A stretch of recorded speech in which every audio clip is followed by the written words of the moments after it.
Hello student, in this video we are going to learn about the e-business.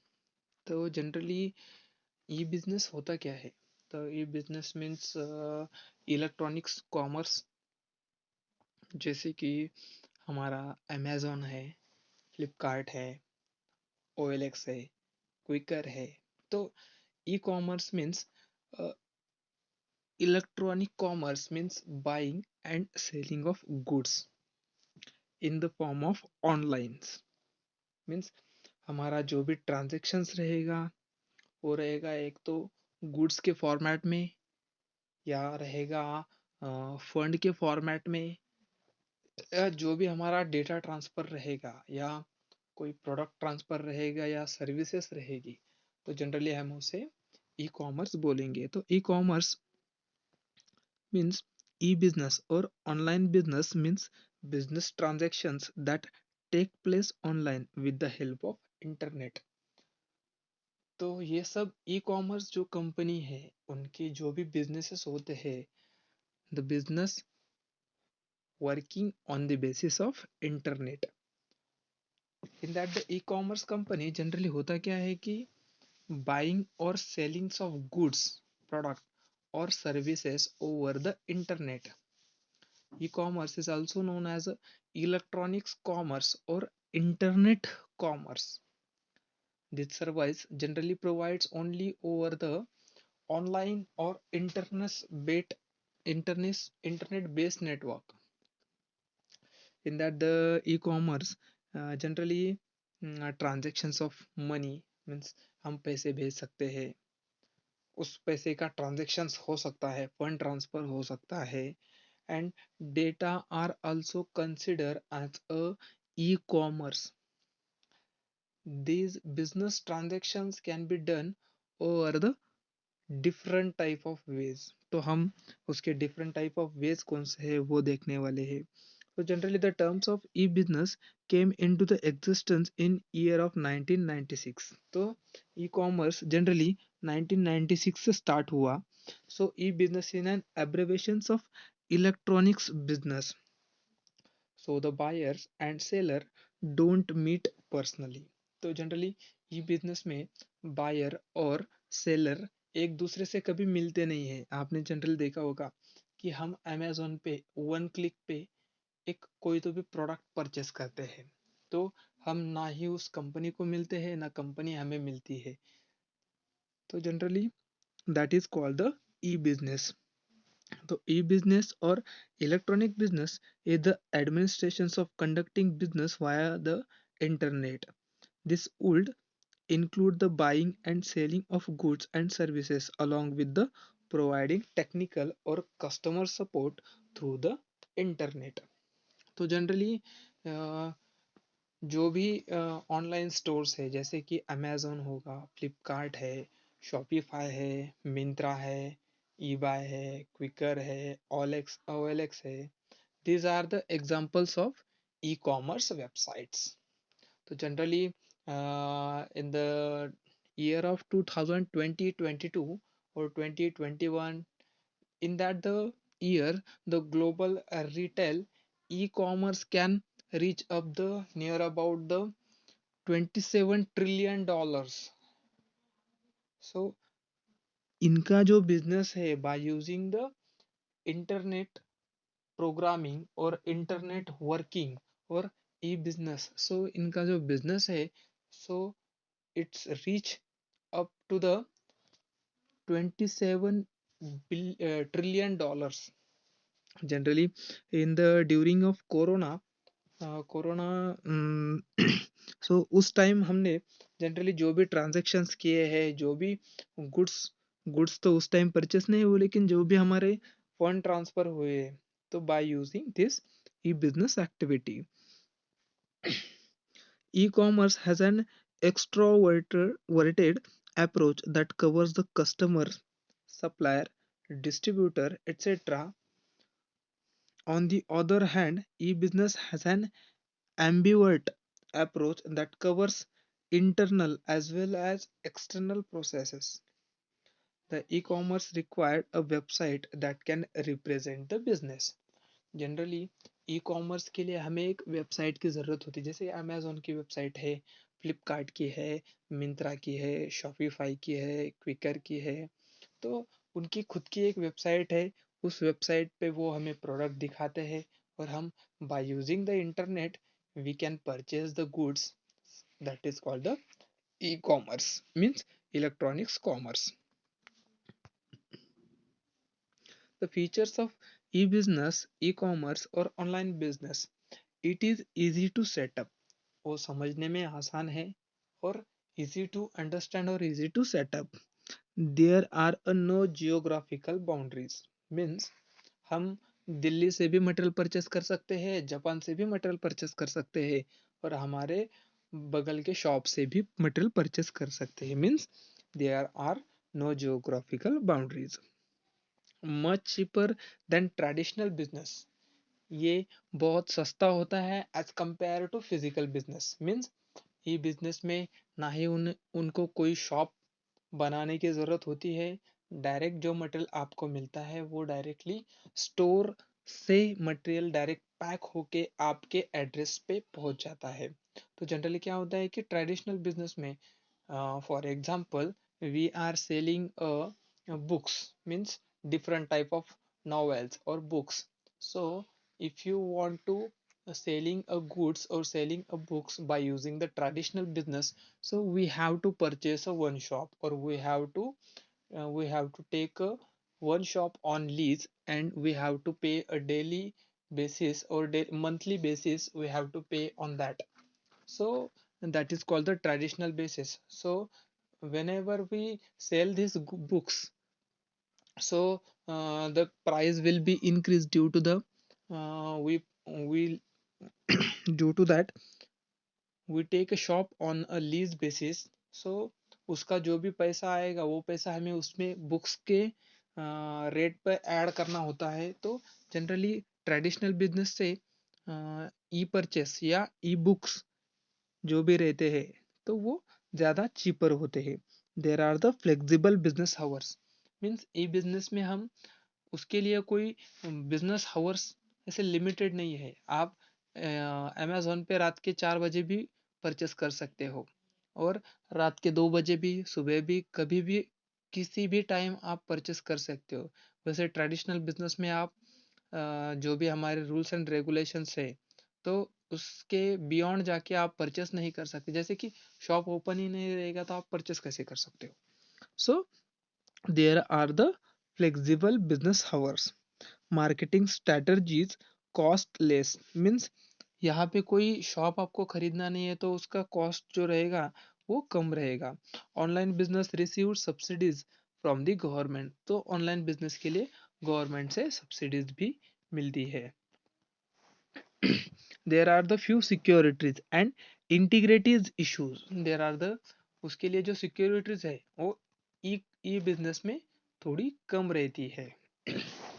There is a no personal touch, तो वहाँ पे आपको कोई जो भी जहाँ से भी आप मटेरियल परचेस कर रहे हो वहाँ उनके साथ बार्गेनिंग नहीं करनी है, उनके साथ कुछ पर्सनल टच नहीं है। Buyer and seller don't meet, तो यहाँ पे बायर और सेलर यहाँ पे मिलते नहीं है। That is the features of e business. Delivery of the product take a times, that is it is also features और it is also called as a disadvantage also. there there is the lot of times for the take take to deliver a goods, means buyer and buyer and seller generally uh, generally does not meet, and there is a transactions risk। वहाँ पे transactions risk होता है generally. कैसे कि हमने online business online purchase किया और उसके ऊपर जो भी ट्रांजैक्शंस किया तो वो transactions due to the some technical issues वो कभी अटक जाता है तो उसमें 24 आवर लग सकते हैं या 48 आवर भी लग सकते हैं वो ट्रांजैक्शंस क्लियर होने में। So there is a transaction risk. Anyone can buy anything from anywhere at any time। So by using the e-business or e-commerce, anyone can buy anything from anywhere at any times. The transaction risk is higher than traditional business. तो हम traditional business में क्या है कि एक हाथ से good purchase करते हैं, दूसरे हाथ से उनको पैसे देते हैं. तो उसी टाइप में हम जो भी रिस्क है, ट्रांजैक्शन रिस्क ई कॉमर्स में सबसे ज़्यादा है. हम गुड्स हमारे पास पहुंचने से पहले ही उसको पेमेंट करते हैं, तो उसमें भी मेथड्स है. हम कैश ऑन डिलीवरी कर सकते हैं या बिफोर उसको पे कर सकते हैं. That is the higher risk in a transactions in E business. So there is the type of e-business, means type of e-commerce. So business to business transaction that take place between the two organizations come under the business to business. Produce means क्या होता है कि कोई एक particular industry है, उस industry को जो भी प्रोडक्ट बनाने के लिए जो भी रिक्वायरमेंट होती है गुड्स की, तो वो एक पर्टिकुलर इंडस्ट्री से ही परचेस करता है. So that is called the transaction between business to business. एक बिजनेस से दूसरे बिजनेस में जो भी ट्रांजैक्शंस होता है online, that is called the business to business transactions. Producer and traditional commerce wholesaler typically operate with this type of electronics commerce also. It's greatly improve the efficiency of the companies. So by using the e-commerce, they can improve the efficiency of the companies and growth. Business to consumer: when a consumer buy a product from the seller, then it is the business to consumer transactions. Means हम business से business, जो भी company वो product बना रही है वहां से हम डायरेक्टली मटेरियल परचेस करते हैं. That is called the business to consumer. People shopping from the Flipkart, Amazon etcetera is an example of business to consumer transactions. हम अमेजोन से और फ्लिपकार्ट से जो भी मटेरियल परचेस करते हैं, जो भी गुड्स परचेस करते हैं, that is called business to consumer. In a such a transaction, the final consumer himself is directly buying from the sellers. That is called business to consumer. उसके बाद आता है consumer to consumer. Means हम जो भी material या goods purchase कर रहे हैं, तो वो एक पहले से ही कंज्यूमर था और हम भी कंज्यूमर है. तो the consumer sell the product or services to another consumer is a consumer to consumer transactions. For example, people put at ads on a OLX of the product that they want to sell. That is called the consumer to consumer. Okay, then consumer to consumer type of traditional generally occurs for the second hand product. तो consumer to consumer means क्या होता है? For example, हमें गाड़ी अपनी आपकी जो second hand गाड़ी है उसको सेल करना है, तो हम OLX पे उसका डाल देंगे. और OLX पे डालने के बाद वहाँ पे वो एक वेबसाइट है, उस वेबसाइट पे डिफरेंट टाइप के कंज्यूमर उस प्रोडक्ट को देखेंगे और सेल करेंगे. That is called consumer to consumer. The website is only to the facilitator, not only provider of the goods और द सर्विसेज. नेक्स्ट वन है consumer to business. In consumer to business there is a complete reversal of the traditional sense of exchanging goods. तो ये क्या होता है, हम business to consumer करते हैं, तो वैसे ही कंज्यूमर टू बिजनेस होता है. जैसे कि फॉर एग्जांपल, एक पर्टिकुलर इंडस्ट्री है और वहाँ पे एडमिनिस्ट्रेशन का वर्क होता है, तो उनको बुक्स चाहिए होती है, पेंसिल्स, पेन, जो भी एडमिनिस्ट्रेशन के लिए ज़रूरत चीज़ें होती है, तो वो चीज़ें कहाँ से लेते हैं? जो उनका कंज्यूमर है एक पर्टिकुलर. फॉर एग्जांपल, नोटबुक बनाने की कंपनी वो क्या करती है, एक दुकानदार को बेचती है या सेल शॉपकीपर को बेचती है. तो वो शॉपकीपर बिजनेस कम या बिजनेस कंपनी को भी सप्लाई कर सकते हैं. That is called the consumer to business. This type of E commerce is very commonly in crowdsourcing based project. A large number of individuals make their services or products available for purchase for a company seeking precisely this type of services or the products. Last one is consumer to administration. The consumer to administrations models encompasses all electronics transactions conducted between the individual and public administrations.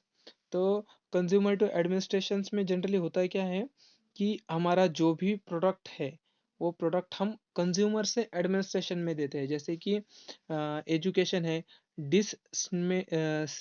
Disseminating informations, distance learning, हम जो distance learning है वो distance learning administrations को पढ़ाते हैं। Generally social security through the distributions of informations, making payments. These are the examples of consumer to administrations. Then the next example is taxes, means filing the tax returns, payments, etc. are the example of consumer to administrations. Health, it is the best examples of appointment informations about the illness, payment of the health services, that is called the consumer to administrations. जैसे कि ये हो गए type of E commerce. तो generally advantages of E commerce भी है। तो advantages क्या है कि e commerce provide the sellers with the goods with the globally reach, there are the no barriers of place, means यहाँ पे जनरली जियोग्राफिकल एरियाज बाउंड्रीज नहीं होती है ई कॉमर्स में। और जनरली ई कॉमर्स में जो भी ट्रांजैक्शंस है तो वो ट्रांजैक्शन इजीली ट्रांजैक्शंस होता है वहाँ पे। ज़्यादातर शॉपकीपर नहीं है तो ट्रांजैक्शंस का इश्यूज भी नहीं है। तो these are the benefits of e-commerce. The e-commerce is also allow the customer and business be in touch directly without any intermediators, means e commerce की वजह से हमें जो भी जो मिडल लेवल के जो लोग रहते हैं वो लोग नहीं रहने से क्या होगा कि ई कॉमर्स मीन्स ई बिजनेस से जो भी हम मटेरियल परचेस करते हैं उसका रेट ट्रेडिशनल बिजनेस से कम होता है। That is the advantages of e-commerce. Then the disadvantage of e-commerce, the startup cost of e-commerce portal are very high, means आपका जो startup portal है तो उसका जो cost है वो सबसे ज़्यादा रहेगा। The setup of the hardware and software, the training of cost of employees, means employees को training देना होता है, the constant maintain and upkeep all quite expensive, means generally जो भी डेली रूटीन के कॉस्ट लगते हैं तो वो थोड़े से ज़्यादा रहते हैं ई कॉमर्स में। वहाँ पे ज़्यादातर हाई रिस्क होता है प्रोडक्ट मिलने के या क्वालिटी ऑफ गुड्स मिलने के जो रिस्क है वो सबसे ज़्यादा रहते हैं ई कॉमर्स में। At the time of E commerce can feel the impersonal, so it a lack of warmth and interpersonal relationship with the importance for the many brands and products, means हमें बोला जाता है कि for example ये x Y Z company का brand है लेकिन actual में हमारा हमें जब प्रोडक्ट मिलता है तो नाम तो वही रहता है लेकिन प्रोडक्ट की क्वालिटी उस टाइप की नहीं रहती है। So that is the disadvantage of E commerce. Security is another area of a concern, means वहाँ पे सिक्योरिटी जो भी रहती है वो it is the big issues of the security. वहाँ पे हम जनरली जो भी पेमेंट करते हैं वो क्रेडिट कार्ड से करते हैं, डेबिट कार्ड से करते हैं, तो उसके जो भी इंफॉर्मेशंस है हम उनको शेयर करते हैं। That is the high risk of the transactions between the e commerce. there are also fulfillment problems even the after the order is placed, then can be the problems with the shipping, delivery, mix up, etc. are the problems in the e-commerce. These are the disadvantage of e-commerce.